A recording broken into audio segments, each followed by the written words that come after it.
sæl og velkomin í Öryrkjaráðið. Ég heiti María Pétursdóttir og ég ætla að vera með ykkur næsta hálftíman. Hjá mér í dag eru Björg Ásta Þórðardóttir formaður MS-samtakanna og Vilborg Jónsdóttir formaður Parkinson-samtakanna. Velkomnar. Takk fyrir. Og einnig hjá mér hann Þórir Ingi Friðriksson, en hann skrifaði grein í Stundinni á dögunum henni byrjun júní, þar sem að staða eiginkona hans Margrétar Sigríðar Guðmundsdóttur rakin, en hún svona, ein af þeim sem að kannski þarf fyrir aldur fram sett í þá stöðu að þurfa að sækja vist á hjúkrunarheimili vegna síns sjúkdóms, en svo það kannski ekki eins einfalt og maður hefði ætlað heldur, þannig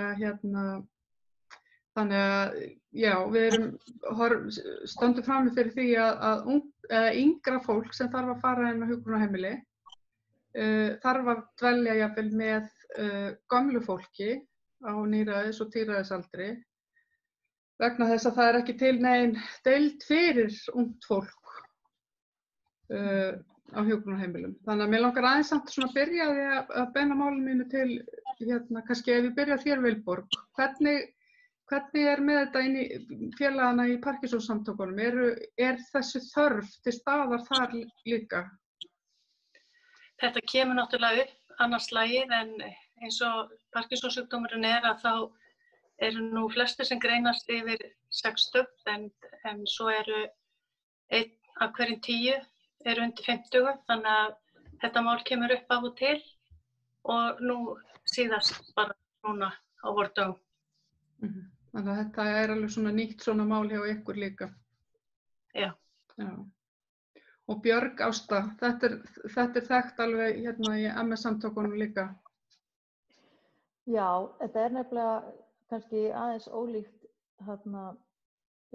Parkinson-samtökunum að þá eru við MS-fólk greinumst með sjúkdóminn frekar ung og hann auðvitað leggst ólíkt á okkur, en við erum að sjá það að þetta að hafa töluverð áhrif, það að segja þetta úrræðaleysi sem við myndum kannski segja á okkar fólk, og þegar við erum að tala kannski fjölda, að þá þetta kannski ekki, þetta ekki há tala, en þetta samt sem að viðvarandi vandamál og það viðvarandi þörf á úrræði fyrir fólk sem undir 67 ára og til þess að koma inn á hjúkrunarheimili eða fá þjónustu sem að gagnast þeim og raunverulega þau þurfa á að halda. Þannig að þetta alveg ástand sem að búið að vera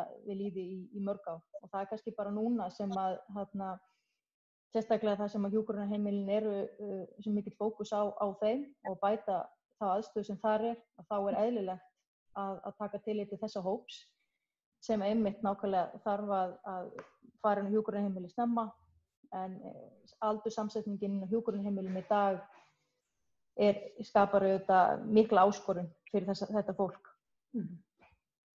Og hvað, ég meina, þjónustuþörfin öðruvísi hjá yngra fólki heldur en eldra fólki. Geturðu lýst því aðeins fyrir okkur?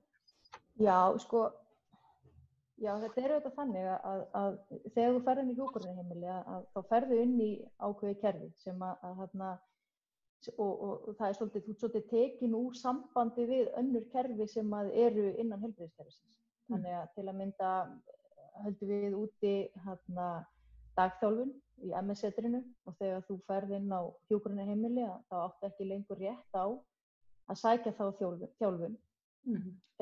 Þú raunverulega missir þarna sjálfstæði, þannig að þú raunverulega fær frá vasapeninga úthlutaða.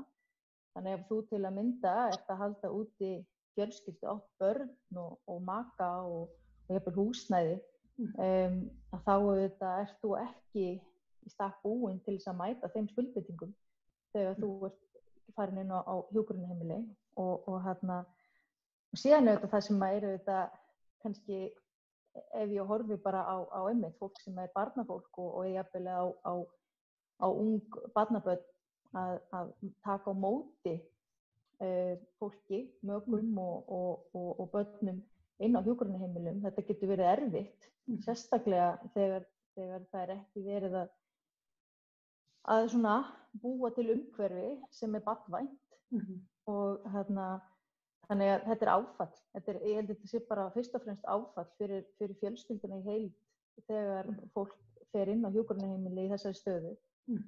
Og það er eiginlega svolítið skrítið að við séum ekki búin að hugsa fyrir því fyrr og allavega framkvæma það að búa til bara sérstakt úrræði, sérstakt heimili eða sérstakt búsetu úrræði fyrir svona fólki þessari stöðu, sko.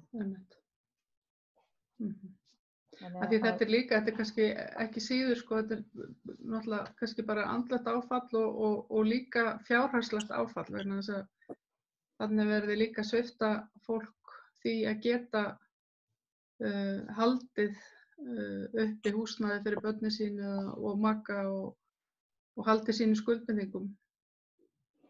Já, svo kannski líka það sem að einmitt og bara fá að taka þátt í lífinu, því að til dæmis bara fara og fara í fara heim jólin og bara svona fá að taka þátt, og þá þarftu að fá sérstakt vilyrði frá sveitarfélaginu liðveislu og þetta allt einhvern veginn, þessi úrræði bara einhvern veginn virka illa fyrir þennan hóp sem að við höfum sett upp.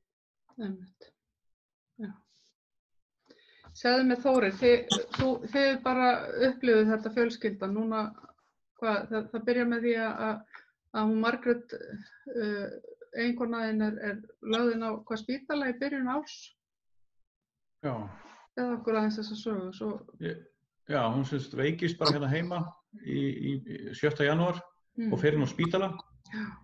Og svo þegar útskriftarteymið ætlar að útskrifa hana, þá áttaði sig á því að hún ekki með næga þjónustu heima fyrir frá okkar bæjarfélagi og það tekin ákvörðun á fundi að það sé best fyrir hann að fara á hjúkrunarheimili. Sem að við vorum svo sem búin að, það var umsókn sem lá inni svo sem frá því við vorum haustið og svo heldum við þetta bara að tæki eitthvað ferli við, sko. Að þetta sótt spítalir nú að sækja þetta fyrir hana en svo bara tók við svo löng bið. Við erum búin að bíða núna, hún er búin að bíða í rúma 6 mánuði eftir að komast inn á hjúkrunarheimili. Og þetta gerist í miðjum COVID-19 faraldri, þannig að...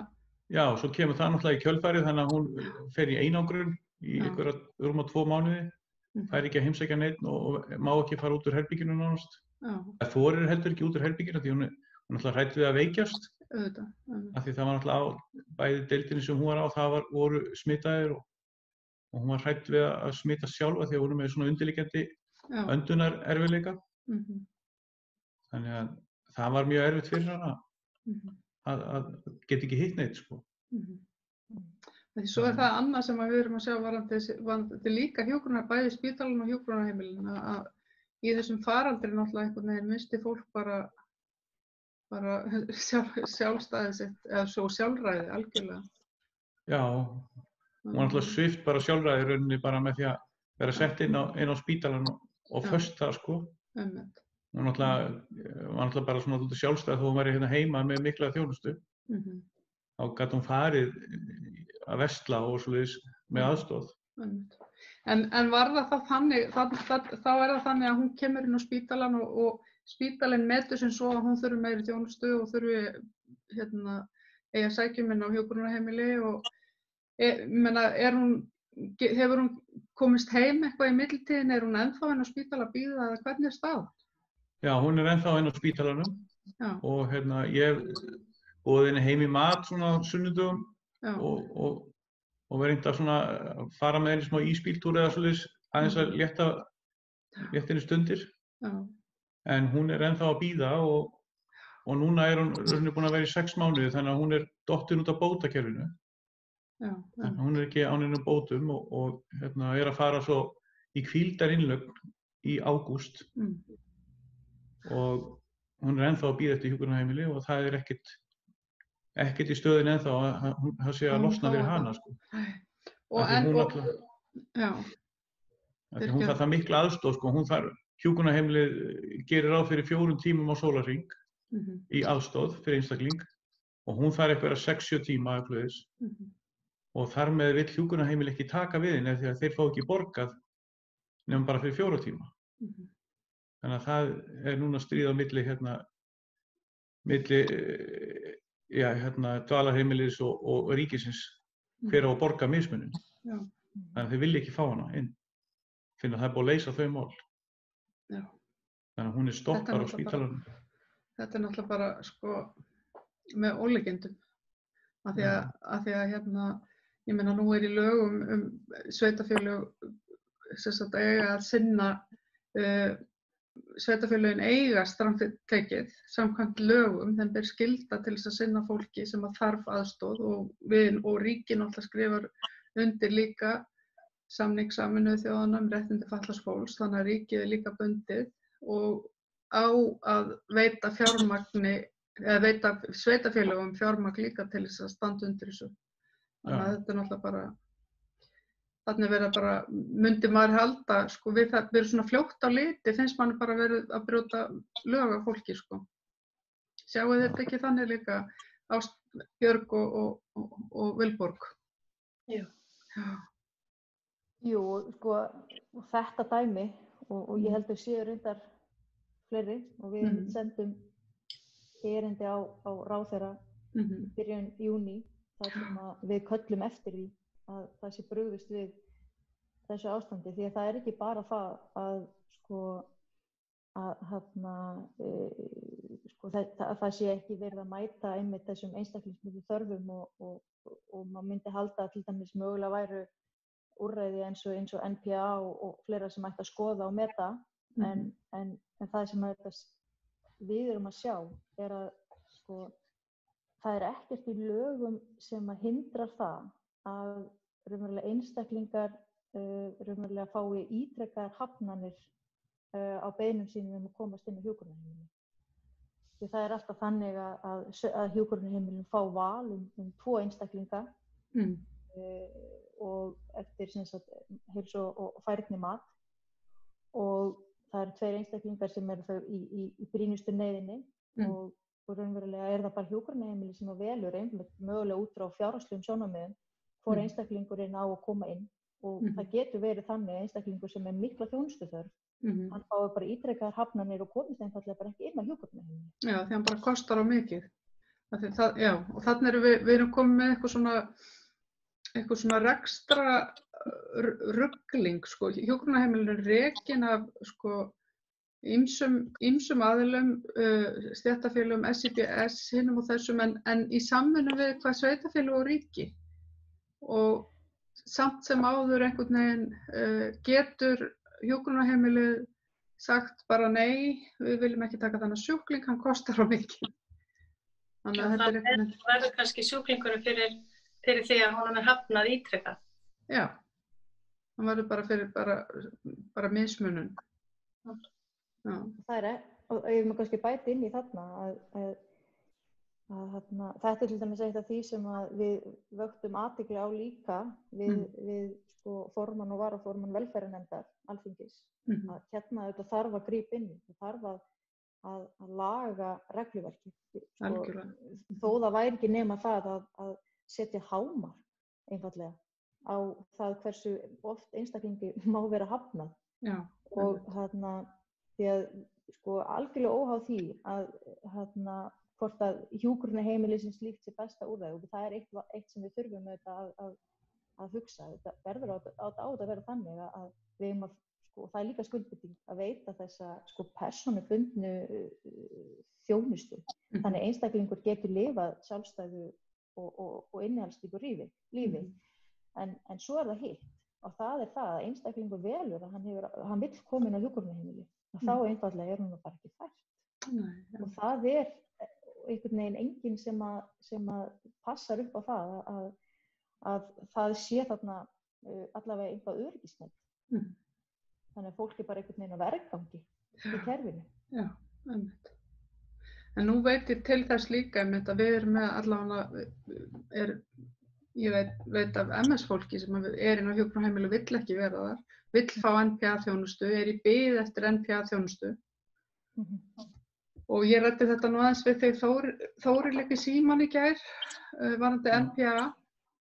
Þú komst með mjög góðan punkt einmitt varðandi, ég menn það hefði bara ekkert verið í boði að sækja NPA-þjónustu þannig að því þar voru bara úthlutanir í janúar og ekki satt. Já, mér skilst að það sé að það náttúrulega búið að úthluta fyrir 2020 núna. Það venjulega gert í janúar. Þannig að þó maður fari á bið fyrir 2021, þá það ekkert víst að maður nái því, sko. Því það bara ákveðin fjöldi sem að fær úthluta. Já, einmitt. Þetta kannski ekki líka fyrir alla að sjá að ráða starfsmenn og allt utanumhald. Utanum það ekkert auðvelt, sko. Nei, einmitt. Þannig að kannski það þyrfti að vera í rauninni, eins og þú segir líka Björg Ásta, það þyrfti að vera einhver svona fjölbreyttari úrræði í rauninni, einhvers konar búsetuúrræði sem að væri ekki beint hjúkrunarheimili en samt sem uppfyllti þessa þjónustuþörf og væri fjölskylduvænt. Klárlega, og ég held að sko, við ættum að reyna að brjótast út úr þeim hugsunarhætti sem að svolítið svona loðir við kerfið í dag, að við séum annaðhvort bara hér eða þar, annaðhvort hjúkrunarheimili eða þú ert út í samfélaginu. Það hentar okkur ekki og ég held að í raun og veru sko, átta ég mig ekki nákvæmlega á því sko, hversu vel þetta kerfi hentar megin þorra þeirra einstaklingar sem inn á hjúkrunarheimilum, en allavega varðandi þennan yngsta hóp. Það er alveg klárt mál að þetta hentar ekki og sko, það þannig að við vitum einstaklingar sem til dæmis hafa verið í dagþjálfun hjá okkur í MS-setrinu í sko 10 ára og það gríðarleg sorg að þurfa að flytjast inn á hjúkrunarheimili einfaldlega út af því að þú getur ekki lengur sótt þessi dagþjálfun. Og þetta einhvern veginn, maður skilur ekki nákvæmlega fyrir utan fjárhagslega þáttinn í þessu, það einhvern veginn þannig að það má ekki borga fyrir því á 2 stöðum, að maður skilur ekki af hverju við hugsum þetta svona. Og því að þarna í raun og veru, við horfum til dæmis á yngra fólk sem þarf að sækja þessa þjónustu, þessa raunverulega viðvarandi þjónustu mögulega inn í hjúkrunarheimilum eða með NPA, maður skilur ekki af hverju það ekki hægt að blanda þessum úrræðum. Af hverju getur ekki verið með bæði úrræðin tæk. Og þarna hugsa maður sko líka að þetta kannski ákveðin togstreita á milli sveitarfélaga og ríkisins. Og á milli verða einfaldlega bara fólki sem að nota þjónustu. Og mér finnst það ótækt og við hefum alls ekki sætt okkur við það að þetta sé bara svona einhver svona kerfisvilla sem að leiði til þess að lífsgæði okkar eru skert. Og þannig að ég tel mikilvægt fyrir það fyrsta að horfa á hvernig getum við blanda saman úrræðum sem að henta. Nákvæmlega eins og það að það getur verið hentað að þú sért mögulega að hluta í svona þjónustu úrræði þar sem að þú ert með stuðningi í þinn eigin búsetu og síðan líka mögulega geta haldið húsnæði annars staðar þar sem að þú ert með fjölskyldu, skilur.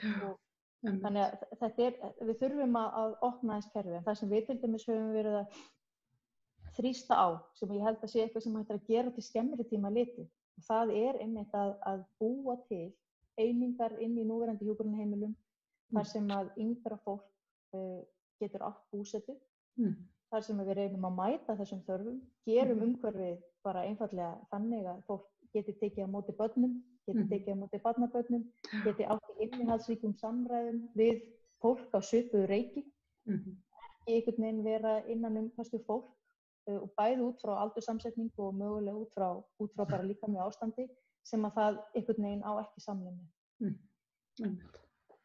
Nú stóð til það var möguleiki að opna svona sérstaka deild þarna á Sléttuveginum, á Hrafnistu Sléttuveginum, ekki satt?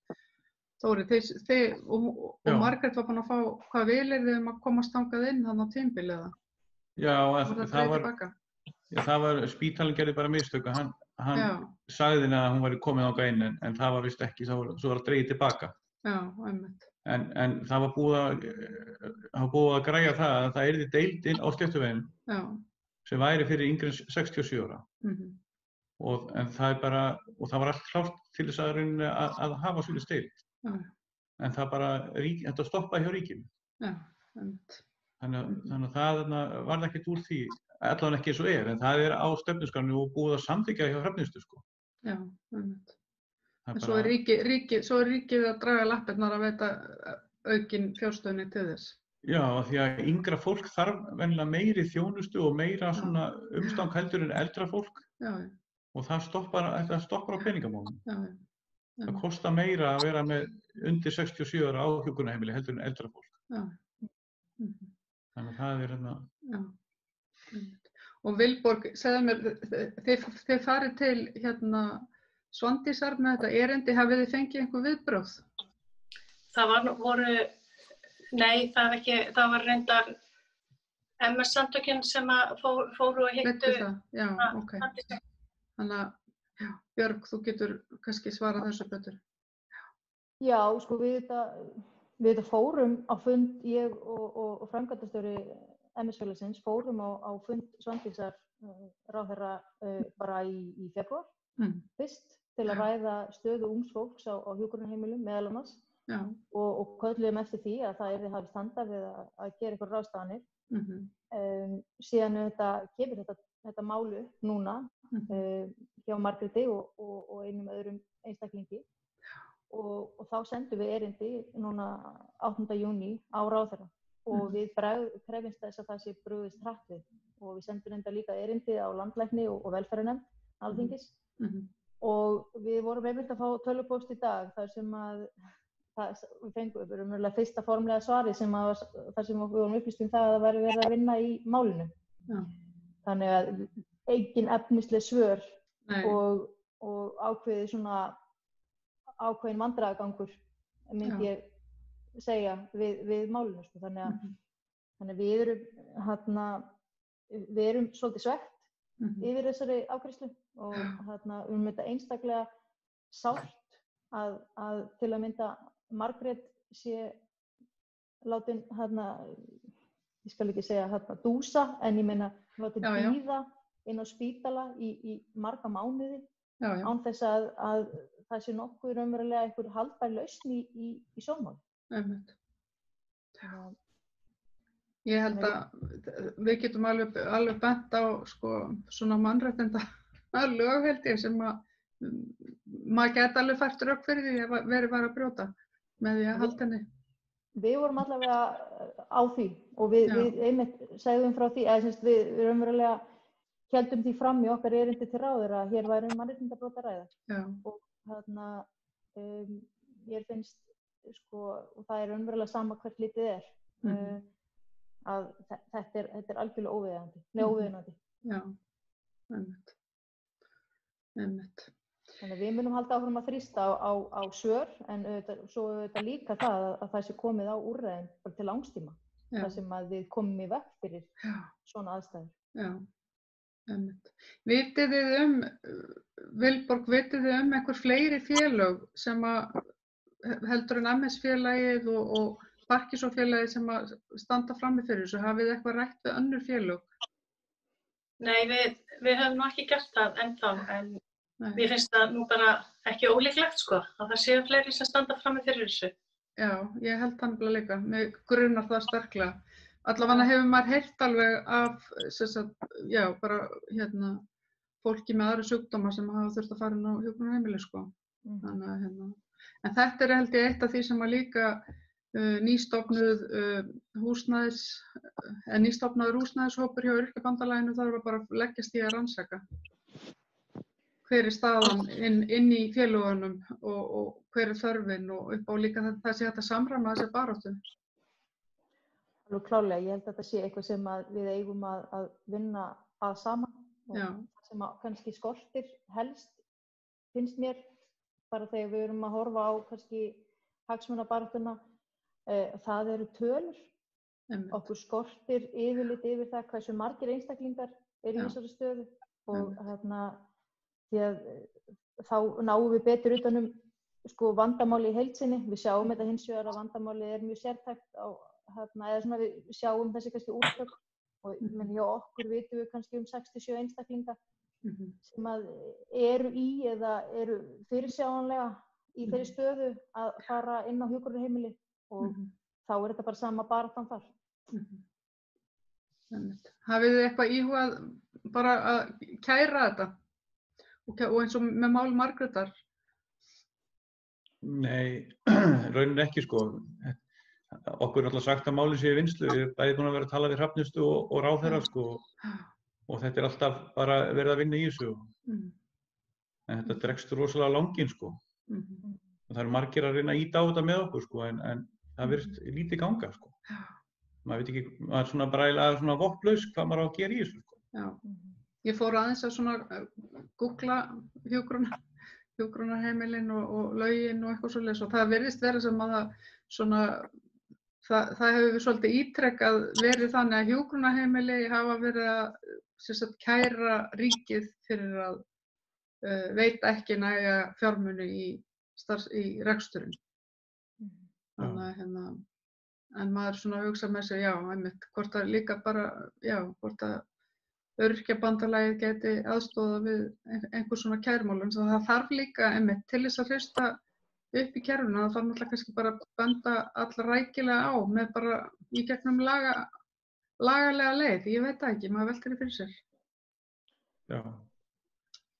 Já, maður þarf helst að vera í einhverju samtökum til þess að kæra sko, það er eiginlega erfitt fyrir einstaklinga að vera að kæra, það þarf að vera einhver svona sterkur á bakvið mann sko. Já, það þyrfti að fara sem samtök sko. Félagið og Öryrkjabandalagið og eitthvað slíkt, einhver þá leið vantanlega. Já, það eru fleiri sem koma svo eftir Margréti í þessu. Já, nákvæmlega. Þetta er ekki bara lausnið með hana, það þarf að leysa þetta lengra sko, til frambúðar. Já, og svo eins og Björg, þú talar að einmitt, þetta er margþætt vandamál líka, því svo er fólk inn á hjúkrunarheimilum sem er kannski ekki ánægt og upplifir sig fast og vill komast í NPA eða vill hafa einhverja öðruvísi fjölbreyttari lausnir á sínum búsetuúrræðum. Já, og svo er þetta líka sko, einmitt, það er akkúrat málið. Svo er þetta líka kannski bara svo þjónusta sem þú færð inn á hjúkrunarheimilum, sem að maður hefur auðvitað ákveðnar áhyggjur á. Kannski er það aðeins fjölbreytt eða ólíkt að milli heimila, en svona í grunninn að til dæmis eins og bara iðjuþjálfun er í hópi og iðjuþjálfun er þar af leiðandi sko aldurssamsetning hópsins skiptir þá máli upp á það hvort að þú raunverulega finnir þig eða njótir þessari þjálfunar eða sjúkraþjálfun, hversu öfluga sjúkraþjálfun færðu og hversu gott aðgengi þetta er að bara hjálpartækjum og því að það er líka ákveðið vandamál að það er auðvitað þannig að hjúkrunarheimili þarf miklu leyti til að standa straum af öllum kostnaði sem að fellur til og það er auðvitað kannski ekki alltaf einmitt hjá þeim hópi sem er kannski svona færanlegur til að svona lífið bara breytist og þú ert kannski bara í miðri vegferð og þú vilt kannski bara vera, ég veit það ekki, bara til tuskið þú vilt bara lifa lífinu. Já, þú þarf kannski bara að geta hitt vinniðinn á kaffihúsi líka eða eitthvað svoleiðis og þú sért á hjúkrunarheimili. Það er bara, og það er okkar verkefni er að tryggja þessu fólki bara eðlileg lífsskilyrði. Bara þrátt fyrir það að þurfa að vera inn á hjúkrunarheimili og til dæmis eins og við horfum til Danmerkur, þar er kerfið eilítið öðruvísi að þar raunverulega færðu aðgang að svona þjónusturými eða hjúkrunarheimili, þú leigir en þú færð samt sko bara tekjur, menn þú ert ennþá inn í sjúkratryggingakerfinu, sjúkratryggingar borga lyfið þín og þannig að þú ert ennþá þáttakandi einhvern veginn í samfélaginu alveg svo þú byggir heima hjá þér en þú færð þessa þjónustu, þannig að og það er svo mikilvægt. Já, einmitt. Þannig að þetta snýr ekki bara búsetun, þetta snýr líka náttúrulega bara að hvernig tekjumálunum er háttað, að þú dettir ekki og kerfin, að þú dettir ekki bara út úr, missir ekki örorkubæturnar þínar og dettir ekki út úr bara lífinu þannig lagað. Já, getur þar, ég meina 70.000 krónur í vasapening, við vitum það að það dugar skammt. Já, einmitt. Já, heyrðu, ég vona bara innilega að þetta mál og þessi mál bara hljóti einhvern farveg og ég vona að ríkið fari nú að hysja upp sig buxurnar í þessum málum, þess að þetta náttúrulega bara ótækt. Þetta svona, og ég veit allavega fyrir mig að ég menna maður bara og við sem erum inn í þessum félögum, maður hugsa bara að þetta geti alveg verið ég í þessari stöðu. Þannig að þetta bara eitthvað sem maður tekur inn á sig, virkilega. Þannig að ég vona svo sannarlega að ríkið fari að skoða þetta af alvöru og festu og eitthvað verið gert. Og við höldum bara baráttuna áfram og tala þetta. Og ég vona að Öryrkjabandalagið geti líka liðsinnt í þessu máli. Og ég þakka ykkur innilega fyrir komuna, Þórir og Björg og Vilborg. Takk fyrir. Og ég þakka ykkur áhorfendum áhorfið og minni á Facebook síðun okkar Öryrkjaráðið. Bless, bless.